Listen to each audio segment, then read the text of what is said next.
창세기가 마지막으로 이렇게 쭉 나가면서 요셉 이야기가 이제 중심적으로 나타나고 있습니다. 야곱은요, 여러분 지난 시간에 이렇게 기억이 나실지 모르겠습니다만 세겜에 살려고 땅을 샀지만 그건 하나님의 뜻이 아니었죠. 더구나 그것은 기억하시듯이 야곱이 하나님과의 약속을 잊어버린 행동이었습니다. 그는 베델에 가서 하나님께 단을 쌓고 자기가 베고 잔 이 돌 기둥에 기름을 부으면서 이곳이 하나님의 집이 될 것이다 라고 맹세했던 약속을 잊어버렸던 것이죠. 하나님은 기억하고 계셨습니다.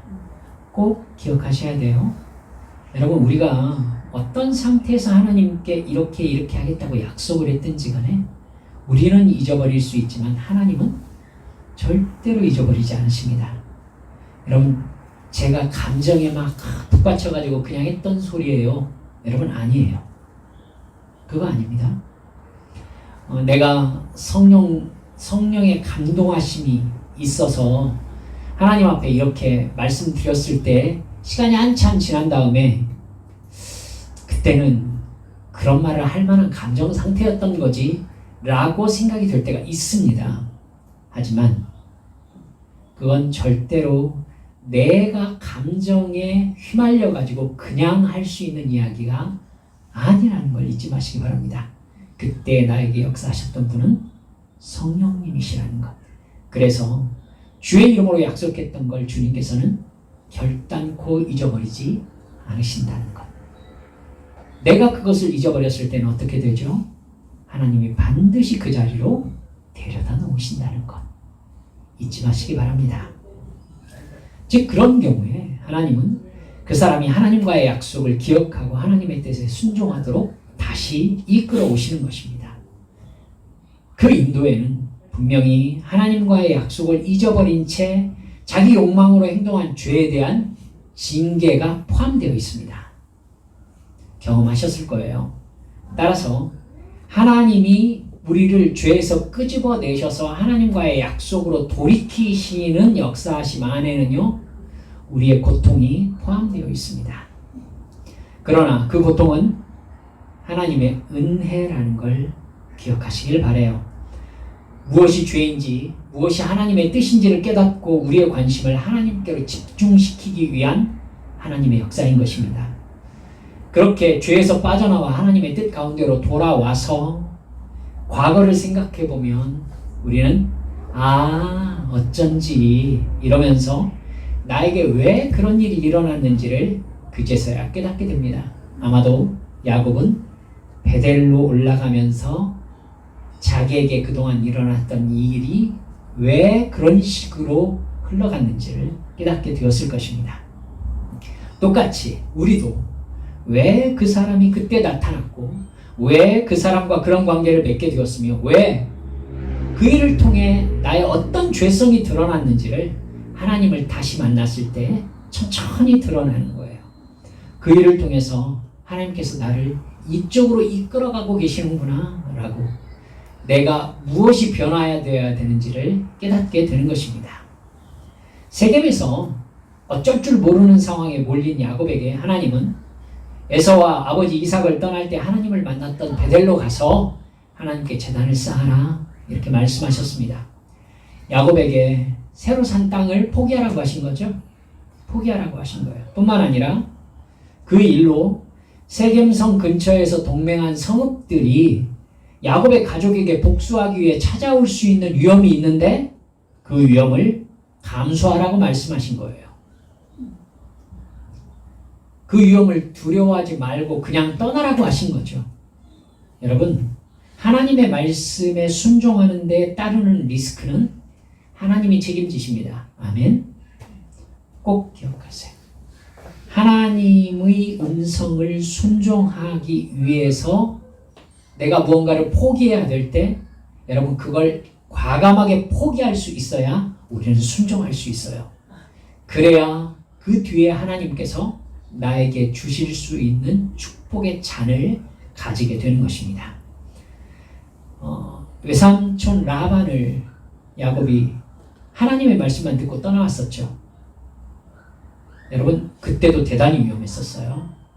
외삼촌이 와가지고 야곱의 재산을 다 뺏을 수 있었어요. 하지만 야곱이 그런 위험이 보였음에도 불구하고 하나님의 말씀에 순종했을 때 어떻게 되었습니까? 네, 하나님께서 야곱을 하나님이 지켜주셨습니다. 역시 여기에서도 발생할 수 있는 모든 위험을 무릅쓰고 떠난 야곱을 하나님께서 책임져 주셨죠. 35장 5절을 보면 하나님께서 주변 성읍들에게 두려움을 주셔서 야곱을 추격하지 못하게 하셨다 기록되어 있습니다. 하나님께서 야곱의 인생을 통해서 우리에게 계속 말씀하고 싶어 하시는 것이 무엇인지 깊이 생각해 보세요. 내가 내 욕망을 위해서 계획하고 실행하는 것들은 여러분 실패할 가능성이 높습니다. 내가 하나님의 자녀이기 때문에 그래요. 하나님의 자녀는 하나님을 믿고 의지하면서 하나님의 말씀에 순종하며 살아야 됩니다. 그런 관계를 맺고 있는 하나님의 백성들에게 하나님은 하나님이 내 인생을 어디로 이끌어 가시는지를 깨닫게 하십니다. 그 길에 순종해야 그 사람의 인생이 평안해요. 하나님은 하나님의 자녀에게 인간적인 욕망은 실패하고 하나님만 의지하는 믿음은 하나님이 책임지신다는 메시지를 계속해서 보여주고 계시는 겁니다. 하나님은 하나님의 자녀에게 이런 하나님의 뜻을 절대로 굽히지 않으십니다. 이건 영원한 생명이 걸려있는 문제니까. 하나님은 그 후에 이어지는 요셉의 이야기에서도요, 상황 이면에서 하나님의 뜻이 변함없이 진행되고 있다는 사실을 알려줍니다. 여러분 아셔야 돼요. 우리는 여기만 봐요. 우리는 여기만 보는데 하나님은 어디에서도 움직이시냐면은 여기에서도 움직여요. 이 바닥에서도. 우리가 볼 수 있는 건 여기만 봐요. 그리고 하나님 왜 이러세요? 이렇게 반응하기 쉽거든요. 근데 하나님은요, 표면 이면에서 이 표면을 움직여 가십니다. 그렇기 때문에 이 위에 있는 것만 봐서는 하나님께서 지금 나를 어디로 데려가서 무슨 일을 하고자 하시는지를 알 수 없어요. 알 수 없어요. 그렇기 때문에 우리의 반응을 이 위만 바라보고 결정하는 것 어리석은 겁니다. 이런 이야기가 요셉의 이야기를 통해서 우리에게 정확하게 전달해 주고자 하는 하나님의 말씀입니다. 야곱은요, 마침내 베델에 돌아왔습니다. 하나님께 제단을 쌓았어요. 이것이 야곱의 20년 동안의 인생을 하나님께서 책임져 주셨다는 상징이었습니다. 35장 9절에서부터 하나님께서 야곱에게 임하셔서요, 아브라함의 언약과 축복을 다시 부어주십니다. 네가 메시아의 언약 계승자다라는 것을 야곱에게 알려주신 것이죠. 하나님은 야곱에게 베델에서 하신 처음 약속을 완전하게 지키신 겁니다. 그리고 야곱의 부인 라헬이 여러분 베냐민을 낳다가 죽습니다. 그 과정에서 라헬은 베들레헴 길에서 장사되었습니다. 그리고 야곱과 에서의 아버지 이삭이 180세로 세상을 떠납니다. 아마 이때 야곱은요, 베델을 떠나서 아버지 이삭이 살고 있는 브엘라헤로이라는 곳이 있거든요. 브엘라헤로이는 하갈이 아브라함을 떠나서 아들 이스마엘을 데리고 갔을 때에 이스마엘이 목말라 죽는 것을 보고 대성통곡했을 때 천사가 나타나서 이렇게 물을 터뜨려 준 곳이죠. 여러분 그 브엘라헤로이 쪽에 이삭이 살고 있었어요. 그러니까 브엘세바 근처예요. 이스라엘의 최남단입니다. 아마 그쪽에 이삭이 살고 있으니까 야곱이 그러니까 세겜에서 베들레헴으로 해가지고 점점 밑으로 내려온 것입니다. 그리고 37장에서 비로소 요셉의 이야기가 진행되기 시작합니다. 야곱은 본래 라헬을 사랑했습니다. 그래서 라헬의 아들인 요셉을 아주 많이 편애했습니다. 장남의 상징인 채색옷을 입히면서 대놓고 차별 대우를 했죠. 형들은 요셉을 미워할 수밖에 없죠. 그래서 성경에서는 형들이 요셉을 다정하게 대할 수가 없었다 이렇게 기록합니다. 그런데 요셉이 대놓고 꿈 이야기를 하죠. 형들의 곡식단이 자기의 단에게 절을 하더라. 저는 요셉이 참 철이 없다 하는 생각을 해요. 이때가 17살 정도였다라고 얘기하는데, 네, 그 이야기를 들은 형들이 뭐라고 하느냐면, 네가 우리의 왕이 된다는 뜻이냐? 이러면서 아주 싫어하죠. 두 번째 꿈을 또 꾸죠. 두 번째 꿈을 꿉니다. 해와 달과 11개의 별이 자기에게 절하는 꿈이었어요. 무슨 뜻인지 여러분 모르겠어요? 이 꿈을 꾸자마자 이 꿈이 무슨 뜻이구나. 해는 뭘 얘기하겠어요? 야곱을 얘기하는 거죠. 달은요, 어머니를 얘기하는 거죠. 그리고 11별은요, 형들이죠. 그러니까 자기 가족들이 모두 다 자기에게 복종하게 될 것이다 라는 얘기 아니에요. 아무리 철이 없어도 알겠어요. 근데 요셉이 그 얘기를 해요. 저 같으면 안 했을 것 같아요. 그냥 사랑만 받은 막내티가 나는 거죠. 이번에는 아버지 야곱이 요셉을 꾸짖을 정도였어요. 우리는 이 상황에서 요셉이 했던 말, 여러분 우리는 지금 요셉의 인생 전체를 잘 알고 있으니까 요셉이 이후에 했던 말을 한번 떠올려 보세요. 요셉이 나중에 파라오의 꿈을 해석하죠. 그때 파라오는 같은 내용을 연달아서 두 번 꾸었습니다. 창세기 41장 32절에서 보면요, 요셉은 그 꿈을 해석하면서 이렇게 말했었어요. 바로께서 꿈을 두 번 겹쳐 꾸신 것은 하나님이 이 일을 정하셨습니다. 하나님이 속히 행하시리니, 이렇게 말했거든요. 여러분, 그럼 요셉이 꿈을 두 번 겹쳐 꾼 것과 연결시킬 수 있죠. 하나님께서 이 일을 작정하셨다는 뜻이 되는 것이고, 이 꿈대로 하나님께서 신속하게 이루실 것이다 라는 말이 되는 것입니다. 아니나 다를까 우리가 잘 알듯이 아버지 야곱이 세겜 지역에서 양을 치고 있는 형들의 안부를 요셉에게 물어보고 오라고 요셉을 보내요. 당시 야곱은 아주 거부였기 때문에 형들은 야곱의 양떼를 데리고 오랜 기간 집을 떠나 있을 수밖에 없는 기간이 있었습니다. 거기는 우기와 건기로 나눠져 있으니까요. 요셉은 헤매다니다가 결국 형들을 만나게 됩니다. 그러나 여러분 여기서 비극이 발생하죠. 요셉의 채색 옷은 멀리서도 보입니다. 멀리서도.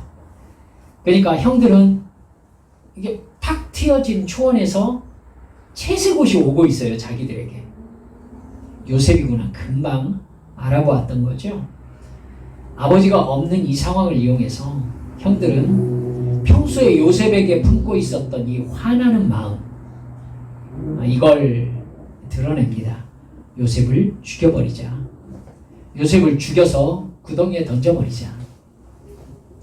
그리고는 이렇게 얘기해요. 그의 꿈이 어떻게 될 것인지를 우리가 볼 것이니라. 아마 형들은요, 그 꿈을 하나님이 주셨을 것 같다라는 생각을 어렴풋이 하고 있었을 거예요. 야곱은 요셉의 꿈을 마음에 두었다라고 성경이 기록합니다. 여러분, 야곱이요, 꿈과 예언의 은사를 가지고 있어요. 여러분 아시죠? 그러니까 야곱이 죽으면서 마지막에 자기 아들들을 불러놓고 너는 이럴 것이다, 너는 이럴 것이다 하나씩 다 예언했었죠. 야곱에게 그런 영적인 세계의 누림이 있었다고요. 그러니까 야곱이 요셉의 꿈을 마음에 두었다는 것은 요셉의 인생에서 하나님이 하실 일을 나타낸 것이다 라는 걸 야곱이 알고 있었다는 뜻입니다. 형들은 전혀 몰랐을까요? 눈치채고 있었을 것입니다. 형들은요, 요셉을 죽여버리면 꿈도 다 소용없을 것이 아니냐 이렇게 얘기한 거죠. 사실은 하나님에 대한 반항이었던 겁니다. 큰형 르우벤이 얘기해요. 우리가 죽을 필요가 뭐 있느냐, 그냥 구덩이에 던져놓기만 하자. 르우벤은 무슨 생각이었죠? 나중에 얼른 요셉을 건져서 데리고 갈 생각이었죠. 큰아들이잖아요. 그리고 이 큰아들을 야곱이 이 요셉을 야곱이 얼마나 사랑하는지를 알고 있잖아요. 르우벤의 말대로요, 형들은 요셉이 오자마자 채색 옷을 벗겨서 산채로 물을 담아두었던 구덩이에 던져 넣습니다. 거기에 마침 물이 없었죠. 르우벤은요, 요셉을 사랑하는 아버지가 걱정되어서 요셉을 데리고 돌아갈 작정이었던 거죠. 르우벤이 잠시 자리를 비운 상황에서 문제가 발생합니다. 이집트와 교역하는 미디안 상인들이 지나갑니다. 이스마엘 사람이라고도 하고 미디안 상인이라고 했는데 여러분께 다 설명드리면 복잡할 것 같으니까 그냥 미디안 사람들, 이집트와 교역하는 상인들 이렇게 이해하시면 되겠습니다. 그러자 넷째 아들 유다가요, 우리 동생이니까 우리가 죽일 필요가 없지 않느냐, 이 사람들에게 팔아 넘기자. 그러면 어차피 이 녀석은 이집트로 가가지고 거기서 노예로 팔릴 것이다 이야기합니다. 결국 상인들이 요셉을 은 20에 사서 이집트로 데리고 갑니다. 르우벤은 돌아와가지고 구덩이에 요셉이 없는 것을 보고 상황을 알아채죠. 형들은요, 요셉의 채색 옷을 찢습니다. 그리고 순념소를 잡은 피를 붙이고 아버지 야곱에게 그 옷을 가져갑니다. 야곱은 요셉의 옷이라는 걸 바로 알아채죠. 요셉이 죽었다면서 야곱은 큰 슬픔에 빠집니다. 죽고 싶다고 표현했을 정도였습니다. 형들을 속여서 장자권을 가로챘던 야곱은요, 그러니까 에서를 속여서 장자권을 가로챘던 야곱은요, 가슴이 무너지는 거짓을 이렇게 평생도록 당하고 있는 것을 볼 수 있습니다. 여러분, 잠깐 짚고 넘어가면 거짓말하지 말아야 돼요. 거짓말하는 자는 속습니다. 그렇죠? 하나님의 법칙의 가장 밑바닥에 있는 기본은 뭐죠? 목숨은 목숨으로, 눈은 눈으로. 여러분, 이게 하나님의 원칙이에요.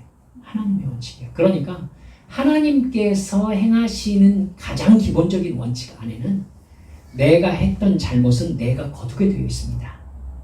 그렇게 죄를 죄대로 갚지 않으시는 것은 내가 어때서가 아니라 하나님이 나를 긍휼히 여기시는 은혜예요, 은혜. 그러니까 여러분, 죄 짓지 마셔야 됩니다. 내가 죄를 짓는 대로 내가 당하는 것이 이게 원칙입니다. 요셉을 사간 미디안 사람들은요, 이집트 파라오의 경호대장이었던 보디발에게 요셉을 팔아 넘겼습니다. 여러분, 우리는 지금 무슨 일이 벌어지고 있는지를 잘 알고 있습니다. 여러분, 이걸 기억하시면서 따라오셔야 됩니다. 이 뒤에 있는 내용도 우리 모릅니까? 아주 잘 알고 있지요. 사실 하나님께서 요셉을 이집트로 보내고 계시죠, 지금. 하나님은 요셉을 통해서 야곱의 가족들을 모두 이집트로 이주시켜서 430년간 이집트의 노예로 살게 하실 작정이었습니다. 이 일은 이미 창세기 15장에서 아브라함에게 말씀하셨던 내용입니다. 그곳에서 이스라엘 민족은 고센이라는 곳에서 이집트 사람들이 천민으로 여기는 목축업에 종사하게 될 예정이었습니다. 더불어서 이집트의 노예 생활을 하게 되죠. 여러분, 천민은 불가촉 천민이라고 하지 않습니까? 가까이 지내면 안 된다. 그렇기 때문에 이스라엘 민족은요, 고센 땅이라는 곳에서 자기들만의 공동체를 이룰 수 있었던 것이죠. 즉, 무슨 일입니까? 혈통이 섞이지 않을 수 있었던 것이죠. 이스라엘 사람들의 이스라엘 사람의 정통성이 유지될 수 있는 곳이었던 거예요. 하나님께서 이렇게 이스라엘을 고립시키고 계신 겁니다. 그리고 그들이 노예여야만이 구원은 오직 여호와 하나님으로부터 말미암는다는 은혜의 법칙을 성취시킬 수 있게 됩니다. 그들의 힘으로는 아무것도 할 수 없는 노예였기 때문에 오직 하나님의 능력으로만 이스라엘이 이집트에서 탈출하게 되는 것, 이것이 바로 구원의 정체성을 나타내고 있어요. 하나님이 우리를 죄와 영원한 지옥으로부터 구원해 내시는 것은 인간의 노력으로 이룰 수 있는 게 아니에요. 오직 하나님의 절대적 주권에 의해서 이루어지는 완전한 은혜의 결과입니다. 그렇기 때문에 우리를 죄와 죽음의 노예, 죄의 노예, 죄의 종, 사탄의 종, 이렇게 성경은요 우리가 죄악에 빠져있는 상태를 죄와 노예로 표현을 하거든요. 왜요? 죄는 너희들이 스스로 빠져나올 수 있는 게 아니다 라고 가르쳐 주시기 위해서입니다. 여러분, 이 샘플이 바로 이스라엘 백성들인 거예요. 하나님은 굳이 그들을 이스라엘을 노예로, 이집트의 노예로 만드실 필요가 있었을까요? 예, 그렇습니다. 그들이 자기들 스스로 자기들의 운명을 어떻게 할 수 없는 노예여야만이 하나님의 힘으로만이 그들을 구원해낼 수 있는 구원의 법칙, 은혜의 법칙이 그들을 통해 성취될 수 있는 것입니다. 이 일이 여러분, 그러니까 요셉이 이렇게 이집트로 끌려가는, 노예로 끌려가는 이 일이 그런 의미가 있는지 아무도 몰랐을 겁니다. 형들은 하나님께서 자기들의 악함을 이용해서 무슨 일을 하고 계시는지를 알지 못했습니다. 뿐만 아니라 요셉은 갑자기 자기 인생에 일어나는 그 불행을 전혀 해석할 수 없었을 것입니다. 그러나 여러분, 우리는 알 수 있죠. 그 일이 하나님의 부재의 증거입니까? 아니죠. 하나님께서 요셉을 더 이상 사랑하지 않고 계신 것입니까? 아니죠. 나도 마찬가지예요. 내가 하나님의 말씀을 따라 순종하면서 하나님을 따라가고 있는 도중에 당하는 고난, 여러분, 하나님께서 지금 나에게 무관심하신 겁니까? 나를 사랑하지 않으시는 겁니까? 아닙니다, 여러분. 그건 표면일 뿐입니다. 하나님께서 분명히 이 밑에서 내 인생을 끌어가는 방향이 있습니다. 나는 그걸 아직 다 모를 뿐인 거고요. 그렇기 때문에 나는 뭐라고 해야 됩니까?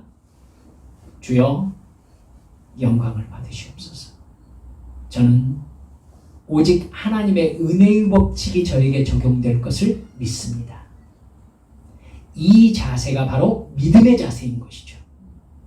제 눈에는 그렇게 보이지 않지만 하나님께서 저를 사랑하고 계시다는 것을, 그리고 그 사랑이 반드시 물 위로 떠오를 것이라는 걸 저는 알고 있습니다.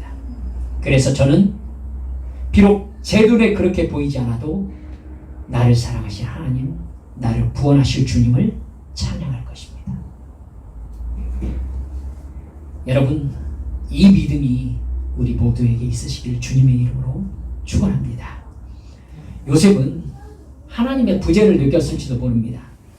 하나님이 나를 사랑하신다면 왜 이런 일이 나에게 일어나는지 고통과 의심에 사로잡혔을 수도 있습니다. 근데 절대로 하나님이 요셉을 버리신 것이 아니었고, 요셉을 통해 하나님은 이스라엘 민족의 역사에 큰 코너를 도실 예정이었던 거예요. 나중은 아마 요셉이 이 시간을 돌아보면서 그래서 그 일이 그때 일어났구나, 틀림없이 생각했을 것입니다. 여러분, 창세기 50장에 보면은 요셉이 형들에게 뭐라고 하죠? 형들은 저를 악한 마음으로 저를 이집트에 파셨지만 하나님께서 그것을 선으로 갚으셔서 오늘날 이 상황을 만드셨습니다. 네, 그걸 알려주시려고, 하나님의 뜻이 얼마나 철저하게 이루어지는지 하나님의 주권의 절대성을 알려주시려고 하나님께서 이 요셉의 이야기를 성경에 쓰고 계신 거예요. 여러분, 그리고 우리가 창세기에서 가장 뜬금없다 싶은 창세기 38장 말씀이 요셉 이야기 사이에 섞여 들어가 있습니다. 근데 이게 뜬금없는 이야기가 아니라는 걸 여러분 기억하셔야 됩니다. 제가 38장 이야기를 이렇게 말씀을 드려볼게요. 창세기 38장은 갑자기 야곱의 넷째 아들 유다의 집안 이야기를 하고 있어요. 이건 목사님들이 별로 설교하시기 좋아하지 않는 내용입니다. 여러분, 요셉을 팔아 넘긴 후에 유다는 그러니까 요셉의 형이죠. 야곱의 넷째 아들 유다는 형제들을 떠나서 가나안 사람 수아의 딸과 결혼합니다. 가나안 사람이라고 밝혀놓은 것으로 보아서 이 결혼이 분명히 잘못되었다라는 걸 눈치채실 수 있겠죠. 유다는 가나안 여인과 결혼하면 안 되었습니다. 하나님은 아브라함과 이삭과 야곱에게 이방 여인과 결혼하지 말아라고 분명히 원칙을 제시하셨습니다. 할례의 의미도 그렇듯이 메시아 혈통에 다른 신을 섬기는 믿음 없는 민족이 혼합되지 않게 하시려는 조치였죠. 그러나 유다는 그 부분에 대한 개념이 지금 전혀 없었습니다. 그 여자와의 사이에서 첫째 아들 엘을 낳습니다. 그리고 둘째 아들 오난을 낳고 셋째 아들 셀라를 낳습니다. 장자 엘이 장성하자 다말이라는 여자와 결혼을 시킵니다. 아마 이 여인이 가나안 여인이었으면 틀림없이 가나안 여인임을 밝혔을 것입니다. 그렇죠? 그러니까 유다와 결혼한 수아를 가나안 여인이라고 밝혀놓은 것으로 봐서 다말이 가나안 여인이었으면 가나안 여인 다말이라고 얘기했을 거예요. 근데 그 얘기를 안 한 걸로 봐서 다말은 아마 같은 이스라엘 민족이었던 것 같아요. 그러니까 장자 엘은 이스라엘 여자와 결혼을 시켰던 것이죠. 근데 유다의 장자 엘이 하나님 보시기에 악을 행했다. 그래서 하나님이 그를 죽이셨다. 이렇게 나옵니다. 이 곤란한 상황이 발생했죠. 유다는 형이 아들 없이 죽으면 동생이 형수를 아내로 맞아들여서 아들을 낳게 해줘야 된다는 이 계대 결혼의 원칙을 둘째 아들 오난에게 적용합니다. 그래야 형의 이름으로 이어지는 혈통을 지킬 수 있기 때문이죠. 유다는 둘째 아들 오난에게 너 형수를 아내로 취해라. 그래서 형의 혈통을 이어주어라. 이렇게 얘기합니다. 하지만 이 결혼은 여러분 아시다시피 오난이 형수와 결혼해가지고 아이를 낳았다고 합시다. 그럼 그 아이는 오난의 아이입니까? 그게 아닌 거예요. 형 엘의 아들이 되는 거죠.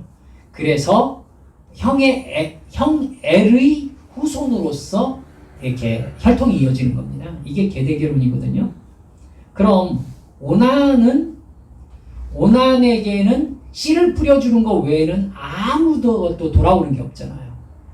그렇죠? 하지만 오난이 뭐는 해야 되느냐면 양육은 해야 돼요. 그렇죠? 그러니까 생물학적 아버지로서 양육은 해야 되는데 그로 인해서 자기에게 오는 권한은 모두 다 형 몫인 거예요. 자기 몫이 아닌 거죠. 그러니까 오난으로서는 하기 싫은 일이 되는 겁니다. 그러니까 형수가 아들을 낳아도 자기 아들이 아니라는 것을 알고 있는 오난이요 싫어가지고 형수와 정상적인 관계를 맺지 않아요. 그래가지고 아이가 생기지 않습니다. 그 일이 하나님 보시기에 악해서 하나님께서 오난을 또 죽이십니다. 유다는요 문제가 가볍지 않다라고 느낍니다. 벌써 다말과 결혼한 두 아들이 죽은 거예요. 유다는 다말에게 이렇게 얘기합니다. 너 친정으로 돌아가라. 그래서 막내 아들, 셋째가 셀라잖아요. 이 셀라가 다 자랄 때까지 과부로 지내고 있어라. 이렇게 말합니다. 근데 이 말의 이면에는 뭐가 있었느냐면 유다는 셀라를 다말에게 주었을 때 셀라까지 죽을까봐 유다가 걱정을 했다라고 성경이 나오거든요. 그러니까 아예 다말을 친정으로 보내놓고 셀라하고 접촉을 없애버릴 생각을 한 거예요. 그러니까 유다는 셀라를 다말에게 줄 생각이 있었던 거예요? 없었던 거예요? 없었던 거예요. 그래서요 셀라가 다 컸는데도 다말과 결혼시키지 않습니다. 그러던 중에 유다가 양털을 깎기 위해서 딥나라는 곳으로 갔다라고 나옵니다. 여러분 그 근처 사람들은 양을 치는 사람들이 많기 때문에요. 양털을 깎는 이 일은 그 집안의 축제 중에 하나입니다. 큰 행사인 거예요. 집안 축제예요. 유다가 양털을 깎기 위해서 딥나로 갔다는 소식이 집안 행사이기 때문에요. 다말에게 전해집니다. 그 말을 들은 다말은요 과부의 옷을 벗습니다. 그리고 너울로 얼굴을 가리고 창녀처럼 딥나라는 성의 성문에 앉습니다. 유다는요, 다말을 보고 창녀로 여겨요. 며느리인 줄 꿈에도 생각 못했죠. 그러면서 다말에게 접근해가지고 내가 염소 새끼를 줄 테니까 오늘 나하고 자자, 이렇게 관계를 요청합니다. 그러자 다말이 얘기하죠. 염소 새끼를 나에게 보내주실 때까지 나에게 담보를 주십시오. 그냥 씻어버리면 아무 방법이 없으니까 담보를 나에게 주십시오. 이렇게 요구합니다. 그러자 유다가 다말에게 담보물로 준 게 뭐였느냐면은 도장, 끈, 지팡이, 이 세 가지를 다말에게 줍니다. 그리고 다말과 하룻밤을 보내죠. 다말은요, 그 밤이 지나자 바로 돌아가서 과부의 옷으로 갈아입습니다. 유다는 돌아가서요, 염소 새끼를 자기 친구를 통해서 다말에게 보내려고 염소 새끼 하나를 이렇게 친구를 통해서 딥나의 성문 앞으로 보내요. 그러면서 여보게, 그 여자가 내 도장과 끈과 지팡이를 가지고 있을 것이네. 염소 새끼와 바꾸어 오게, 이렇게 얘기한 겁니다. 여러분, 그런데 성문 앞에 창녀가 있을 리가 없죠? 없습니다. 그래서 그 친구가 그 성에 도착해가지고, 아니, 이 성문 앞에 앉아있던 창녀가 어디 갔느냐라고 물어봐요. 근데 가슴 쿵한 소리를 하죠. 성 안에 살고 있는 사람들이 뭐라고 하느냐면, 우리 성에는 창녀가 없습니다, 이렇게 얘기해요. 이 소식을 들은 유다가 정말 당황하죠. 일이 커지면은 이제 되게 부끄러운 일을 당할 상황이 벌어져 버린 거예요. 자기의 도장과 끈과 지팡이를 가지고 있던 창녀가 없어져 버린 겁니다. 그런데 그곳에는 원래 창녀가 없다니, 이 일이 좀 복잡하게 꼬이면은 굉장히 창피를 당할 상황에 놓였다 싶은 거죠. 그래서 유다는 바로 없었던 일로 해요. 근데 문제가 발생하죠. 그 일로 다말이 임신을 한 겁니다. 3달쯤 지났다라고 얘기하는 거 보니까 다말이 입덧을 시작한 것 같아요. 그러자 어떤 사람이 유다에게 가가지고, 여보게, 자네 며느리 다말이 임신했네, 소식을 전합니다. 유다는 다말이 간음을 했다라고 생각하죠. 그래서 그를 화형에 처하라고 얘기합니다. 끌어내서 불태우라. 여러분, 그때 개인의 족장의 권한이 대단히 강했음을 알 수 있는 내용입니다. 다말은요, 사형당하기 위해서, 화형을 당하기 위해서 끌려나갈 때 나를 임신시킨 사람이 이 사람입니다 라고 하면서 그때 담보물을 내줍니다. 뭐였죠? 네, 도장과 끈과 지팡인데 누구 겁니까? 유다 거인 거예요. 그걸 딱 받아든 유다가 오늘 26절에서 이렇게 얘기합니다. 그 아이가 나보다 옳다. 나의 아들 셀라를 그 아이와 결혼시켜야 했는데 라고 얘기하면서 다시는 다말을 가까이 하지 아니하였다, 성경에 기록되어 있습니다. 다말은요, 쌍둥이를 낳습니다. 나올 때 상황이 굳이 언급이 되어 있습니다. 쌍둥이가 나올 때 팔이 먼저 하나 쑥 나온 거예요. 그러니까 산파가 네가 형이다 라고 하면서 붉은 끈을 손에다 묶어줍니다. 그러니까 이놈이 안으로 쓱 집어넣은 거예요. 그리고 나오는데 손에 끈을 묶지 않은 애가 먼저 나온 거예요. 끈을 묶지 않은 애가. 원래 이 녀석이 동생이잖아요, 그럼. 그렇죠. 근데 동생이 먼저 나온 거예요. 그리고 끈을 묶은 애가 나중에 나온 겁니다. 여러분, 그래서 형보다 먼저 나온 애의 이름이 베레스입니다. 터트린다 라는 뜻을 가지고 있죠. 끈을 묶은 아이가 나중에 나오고요. 여러분, 뭐가 생각납니까? 다시 한번 형과 동생이 뒤바뀌고 있죠. 에서와 야곱에서 형과 동생이 뒤바뀌었고요. 여러분, 이 뒤로 형과 동생이 한 번 더 뒤바뀝니다. 누구하고 누구죠? 에브라임과 므낫세가 형과 동생이 다시 바뀝니다. 여러분, 이 성경 말씀이 우리에게 무엇을 얘기해주고 있습니까? 유다의 후손은요, 아브라함의 후손 중에서 가장 중요한 역할을 해야 될 혈통입니다. 왠지 아시죠? 유다의 후손을 통해서 다윗이 나오게 되어 있습니다. 그리고 예수님이 오실 것이기 때문이죠. 그래서 하나님은 아브라함과 이삭과 유다 자손으로 이어진 씨의 언약을 지키셔야 했었습니다. 하나님은 창세기 35장 11절에서 야곱과 아브라함 언약의 계승자임을 말씀하시면서 야곱에게 굳이 후손에 대해서 이렇게 말씀하고 계세요. 나는 전능한 하나님이다. 생육하며 번성하라. 생육하며 번성하라 한 백성과 백성들의 총회가 네게서 나올 것이다. 왕들이 네 허리에서 나올 것이다. 순수 혈통에 대한 하나님의 약속인 거죠. 그래서 이스라엘을 유다의 후손이라는 의미로 유대민족이다라고 얘기를 해요. 여러분, 유대인, 유다 사람, 유대인이라는 말은요, 다 넷째 아들 유다의 후손이라는 뜻이에요. 그러니까 유다는 이 정도로 이스라엘의 중요한 혈통이었던 겁니다. 그런 유다가 가나안 여인과 결혼해서 아들을 낳은 겁니다.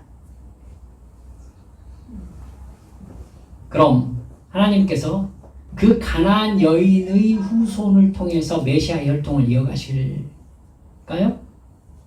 생각해 보세요. 그러실 수가 없는 거죠. 그러니까 하나님은 오히려요, 다말을 통해서 메시아 혈통을 이어서 한 민족의 약속을 성취하고 계신 것입니다. 마태복음 1장 3절에서 예수님의 혈통 가운데 이 언급이 들어갑니다. 유다는 다말에게서 베레스와 세라를 낳았다. 여러분, 이걸 생각하셔야 돼요. 하나님의 역사하심, 하나님의 뜻은 인간의 불순종에도 불구하고 변함없이 집행된다는 것. 하지만 불순종에 대한 고통은 경험한다는 것. 유다는 여러분 아들을 잃었죠. 아들 둘이나 잃습니다. 물론 세라의 후손도 있어요. 그런데 메시아 혈통이 아닙니다. 며느리와 후손을 낳게 되는 것, 이건 그때의 윤리 기준으로도 엄청난 일이 벌어진 거 아니겠습니까? 네, 엄청난 고통이죠. 유다에게도. 하나님의 뜻이 인간의 불순종에도 불구하고 집행된다는 것. 여러분, 깊이 생각해 볼 필요가 있는 말씀이다. 기억하시기 바랍니다. 말씀을 맺습니다. 하나님은 역사의 주관자이십니다. 그렇기 때문에 인간의 가장 큰 행복과 존재 의미는 하나님의 말씀에 순종하는 겁니다. 성령께서 내 인생을 인도하시는 대로 순종하는 것이 가장 큰 행복입니다. 하나님의 뜻은 내가 동의하지 않아도 이루어집니다. 그런 상황에서 하나님께서 나를 포기하시지 않는다면 나는 불순종하는 만큼, 하나님을 떠나 있는 시간만큼 고통스러운 것이죠. 탕자는 자유롭게 자기 삶을 살려고 아버지를 떠났지만, 여러분, 떠나 있는 시간은 탕자에게 자유가 아니라 고통이었습니다. 그렇습니다. 하나님께서는 우리를 포기하지 않습니다. 그런 인생을 살아가는 사람이 바로 야곱이지요. 오늘 본문의 야곱의 아들들이 또 요셉이라는 사람에게 저지른 죄를 통해서 고통의 씨앗을 뿌리고 있습니다. 또 제가 여러 번 말씀드리지만 삼손이 바로 그런 인생을 살았습니다. 삼손은 자기 인생을 살고 싶어서 자기 뜻대로 살았지만 하나님은 그 이면에서 하나님의 뜻을 집행하고 계셨습니다. 그러자 삼손은 계속해서 고통만 경험합니다. 자기가 사랑했던 여자가 죽고 자기는 어디에도 소속을 두지 못한 채 떠돌아다니는, 하나님의 뜻은 불순종 중에도 이루어집니다. 내가 알지 못해서 하나님의 뜻은, 내가 알지 못한다 하더라도 하나님의 뜻은 이루어집니다. 그렇기 때문에 우리는 역사의 주관자이신 하나님의 뜻을 지금 알 수 없을지라도 늘 순종하리라 하는 참 믿음을 가지고 순종의 삶을 살아야 될 필요가 있는 것입니다. 여러분, 눈앞에 보이는 이게 전부가 절대 아니에요. 이 이면에서 하나님은 하나님의 약속을 이루고 계십니다. 하나님에게, 우리에게 뭘 약속하셨습니까? 사랑을 약속하셨습니다. 이게 무슨 사랑입니까? 아니에요. 하나님은 반드시 당신이 정말로 우리를 사랑하셨음을 드러내실 것입니다. 드러내실 거예요. 이 이야기는 우리 다음 주에 요셉의 인생을 살펴보면서 더 깊이 살펴보도록 하겠습니다. 우리 함께 기도합시다. 여러분, 저도 이렇게 살아온 시간들이 쌓이다 보니까 뭘 느끼게 되느냐면요, 내가 나를 위해서 이렇게 선택하고 이렇게 되겠지 하고 뛰어들었던 일은 제대로 된 게 하나도 없다는 것을 깨닫게 됩니다. 그런데 제가 어떻게 할 수 없이 내 인생에서 확 벌어져 버렸던 이 일, 하나님 어떻게 하라고 이러십니까? 이렇게 하나님께 말씀드렸지만 하나님께서는 네가 그걸 어떻게 보는지 나는 알고 있다.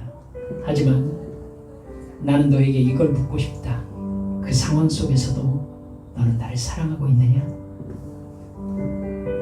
네 눈에 내 사랑으로 여겨지지 않는 그 상황 속에서도 너는 내가 너를 사랑하고 있다는 것을, 네 인생을 붙잡고 있다는 것을 정말 신뢰하고 있느냐?